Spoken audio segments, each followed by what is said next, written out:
Everyone, আজকে তোমাদের সাথে আমি ডিম পাউডার রেসিপি শেয়ার করব। রেসিপিটি বানানো খুবই সহজ, খুব তাড়াতাড়িও হয়ে যায়। তোমরা চাইলে এটিকে বাচ্চাদের টিফিনেও দিতে পারো, খেতে হয় ভীষণ টেস্টি। বাচ্চারা তো পেলে ভীষণই খুশি হবে।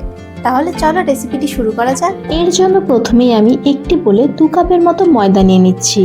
অল্প পরিমাণে লবণও দিয়ে দিচ্ছি। এবার টেস্টটিকে ব্যালেন্সে রাখার জন্য কিছুটা পরিমাণে চিনিও অ্যাড করে দিলাম।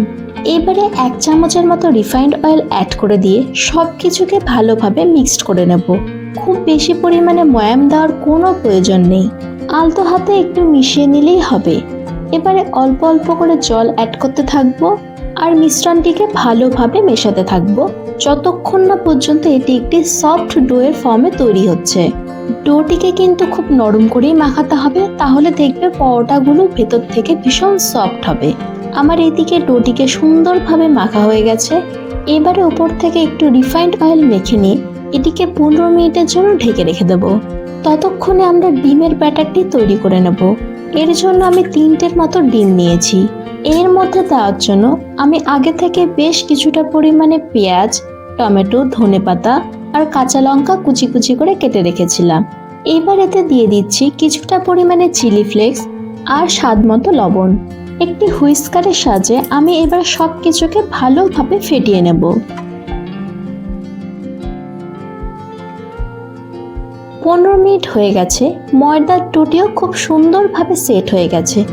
এবার এটিকে একটু আলতো হাতে মেখে নিয়ে এই ডোটি থেকে লেচি কেটে নেব।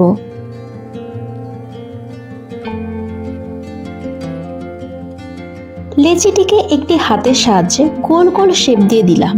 লেচিটির ওপরে অল্প করে ময়দা ছড়িয়ে একটি বেলুনের সাহায্যে একদম রুটির মতো পাতলা করে বেলে নেব।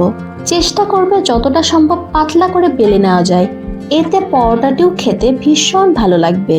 তবে আমি এখানে একদম গোল গোল পরোটা বানাবো না, একটু চৌকো চৌকো টাইপসের পরোটা বানাবো। আমার মতো যদি তোমাদেরও চৌকো চৌকো পরোটার শেপ দিতে প্রবলেম হয়, তাহলে ঠিক এইভাবে একটি ছুরির সাহায্যে কাটিং মার্ক আগে থেকে দিয়ে রাখবে। এইভাবে করলে দেখবে পরোটাটি বেশ চৌকো চৌকো শেপের তৈরি হবে। রুটিটির উপরে হালকা করে একটু তেল মেখে নিলাম, তার উপরে দিয়ে দিলাম ময়দা। এইভাবে করলে দেখা যাবে পরোটার ভেতরের লেয়ারগুলি একটা আরেকটার সাথে একদম লেগে যাবে না। আমরা যেরকম লাচ্ছা পরাঠা খাই, ঠিক সেরকমই একটা লেয়ার আরেকটা লেয়ারের থেকে আলাদা থাকবে। ওপর থেকে একটু ময়দা ছড়িয়ে দিয়ে একটি বেলুনের সাহায্যে এটিকে একদম পাতলা করে একদম চৌকো শেপে বেলে নেব। দেখো কত সুন্দর চৌকো শেপ চলে এসেছে, আর পরাঠাটিও ভীষণ পাতলা করে বেলা হয়েছে। এবারে এটিকে ওই আগে থেকে করে রাখা ডিমের গোলার মধ্যে ছেড়ে দিয়ে উলট পালট করে নেব।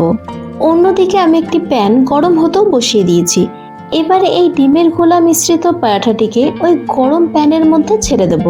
পরোটাটি প্যানে দেওয়ার আগে আমি প্যানে কিছুটা পরিমাণে অয়েল ব্রাশ করে নিয়েছিলাম। উপরে আমি কিছুটা পরিমাণে ডিমের গোলাও দিয়ে দিলাম। এবারে আরও কিছুটা পরিমাণে রিফাইন্ড অয়েল দিয়ে পরোটাটিকে আমি গরম তেলের মধ্যে উল্টে পাল্টে ভেজে তুলে নেব।